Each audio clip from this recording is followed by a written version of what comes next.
안녕하세요. 김동섭입니다. 10월 3일 아침 시황 하도록 하겠습니다. 우리나라가 휴장인 가운데 미국장은 장이 열렸죠. 오늘 미국장은 혼조세로 마감했는데요.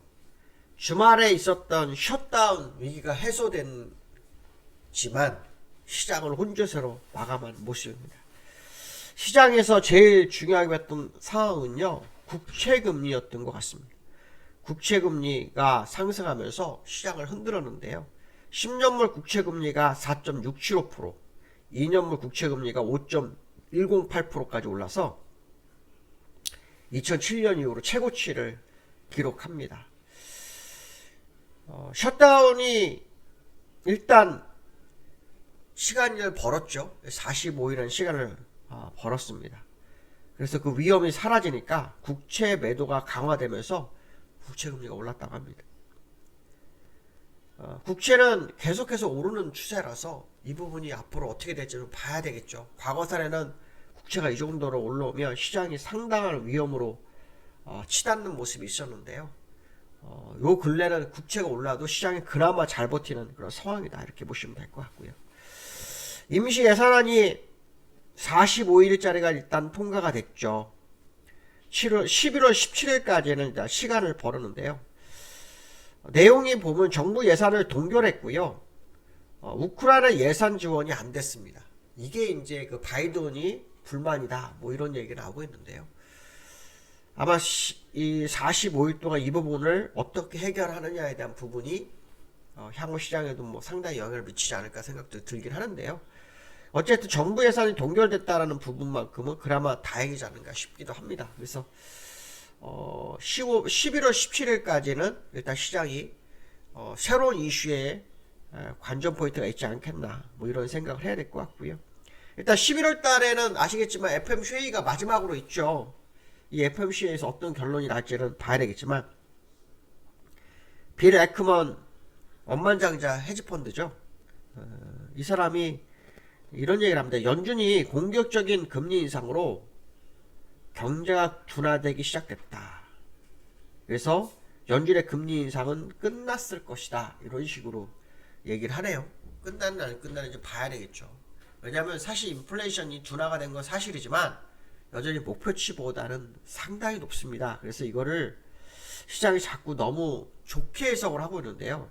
어느 순간 이거 어떻게 올라갈지 모르죠. 특히 유가가 90불대에서 버티고 있죠. 이게 순식간에 100불 가버리면 시장은 생각과 다를 수도 있습니다. 그래서 금리가 동결되고 있는 과정이 금리 인상이 끝났다고 생각하는 건 조금 이른 판단이 아닐까라는 생각을 해봅니다. 물론 유가가 내려와서 인플레이션이 더 둔화된다면 상관이 없겠지만 유가가 계속 오르는 상황이 된다면 얘기는 달라질 수 있다, 이런 해석도 해야 되겠죠. 연준 이사가 발언이 있었습니다. 미셸 버먼 연준 이사가 발언이 있었는데요. 인플레이션을 2%로 되돌리기 위해서 추가 금리 인상이 필요할 것으로 계속 예상하고 있다라는 식으로 언급합니다. 시장에서는 뭐 한 번 정도 얘기하고 있는데요. 한 번이 될지 두 번이 될지, 일단 제가 볼 때 인플레이션이 3% 밑으로 떨어지는 제가 관전 포인트죠. 특히 근원 CPI가 내려와야만이 진짜다, 이렇게 보시면 되겠죠. 골드만삭스가 엔비디아 투자 의견을 강력 매수로 바꿔서 3% 올랐습니다. 우리나라는 장이 열리지 않지만 반도체에 변화가 일어나고 있는 상황인가, 뭐 이런 해석도 해봐야 될 것 같고요. 자, 미국 시장을 좀 보시면요, 장 초반에는 좀 상승이 좀 있었던 걸로 제가 기억을 하거든요. 근데 이제 새벽 2시 3시 되면서부터 하락으로 전환이 되다가 마지막에 나스닥은 플러스로 바뀐 걸로 제가 알고 있거든요. 그래서 지금 보시면 다우 차트를 한번 먼저 보시면, 다우 차트 보시면 지난번 저점 요날이죠. 9월 27일 저점까지 갔다가 올라와서 끝났어요. 십자 도지로 끝나는 모습이었죠. 장중한테 플러스가 강보합이었네요. 그냥 보합이었고 마이너스 0.8% 넘게 빠졌다가 되돌리는 그런 상황이었고요.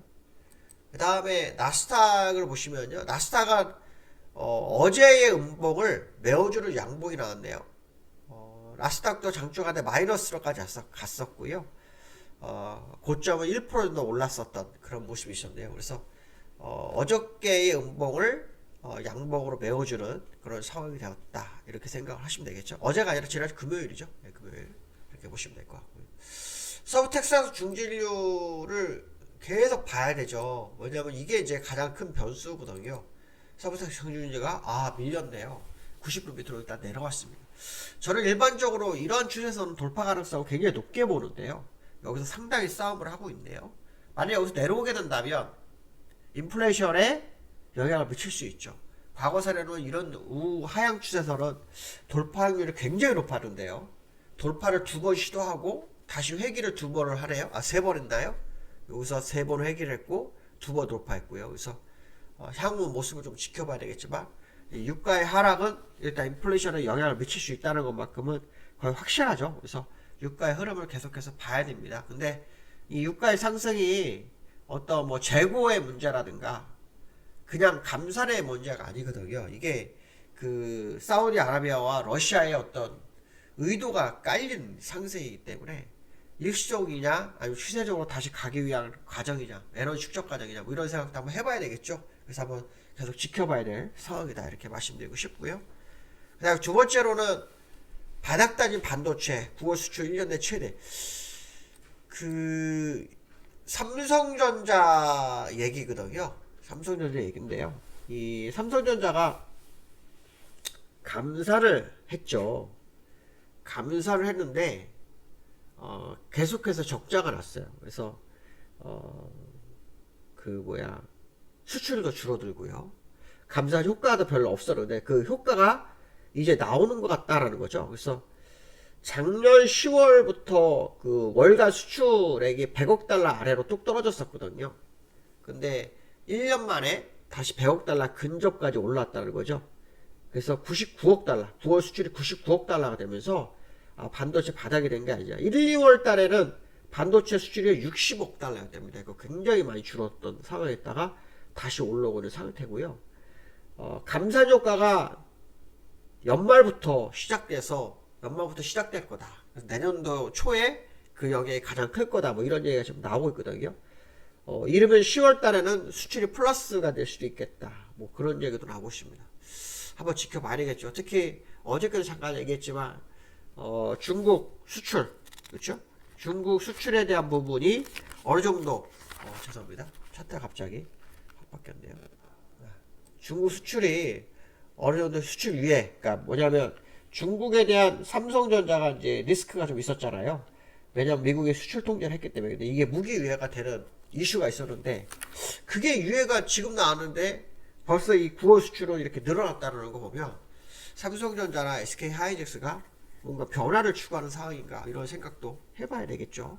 삼성전자는 제가 기술적으로 이격이 좀 열려있는 상태다라는 얘기를 했는데 아마 계속 지켜봐야 될 것 같다 이렇게 말씀드리고 싶습니다. 그다음 원달러가 시장에서 단기 고점 1380원을 제시하는 뉴스가 나오네요. 달러 인덱스가 지금 계속 올라가고 있어서 108을 돌파할 경우 원달러가 1480원을 예상한다 뭐 이런 얘기가 좀 나오고 있네요. 환율은 제가 뭐 여러 번 말씀드렸는데요. 이게 이제 여전히 오르고 있는 과정이거든요. 여기에서 1456원까지 올랐었고요. 그 다음에 지금 약간 눌려서 1349원에 끝났는데 지금 이거는 우리 본장 환율입니다. 여기 환율은 지금 얼마냐면요. 1300 제 기억으로 1356원 정도 간 걸로 제가 알거든요. 55원. 1355원입니다. 그러니까 그 지난주 그 휴장 전날 수요일날 56원 찍은 데까지 다 올라와서 끝났거든요. 그래서 향후 시장의 흐름을 좀 봐야 되겠죠. 원달러 오르는 것은 뭐 유가의 상승 부분도 있고요. 그 다음에 고금리가 장기화되면서 시장이 불안한 거죠. 그러니까 이제 국채금리도 오르고 달러도 상승하게 되면서 우리 원달러 같이 올라오는 상황. WGBI라고 해서 세계 국채지수에 편입이 됐으면 원달러가 많이 내려왔을 텐데 아쉽게도 편입에 실패가 좀 된 상태고 그 상태라면 이제 또 미국의 국채 영향을 받으면서 시장이 움직이겠다 이런 생각을 해봐야 되겠죠. 원달러 오른 시장은 상당히 좀 부담이 될 수 있는데 요즘은 또 원달러 상승 때 주가도 오르고 원달러 하락 주가도 하락하는 모습이 여러 번 관측이 돼서 원달러가 뭐 중요하냐 아니냐 뭐 이런 생각을 해볼 수 있겠지만 그래도 계속해서 관찰을 해야 된다 이렇게 보시면 될 것 같고요. 원달러도 사실 우하향 추세선이었죠 거의. 이걸 돌파가 됐기 때문에 유가도 아마 돌파가 결국 시도가 되지 않겠나 이런 생각을 해봐야 될 것 같습니다. 오늘 여기까지 하겠습니다. 감사합니다.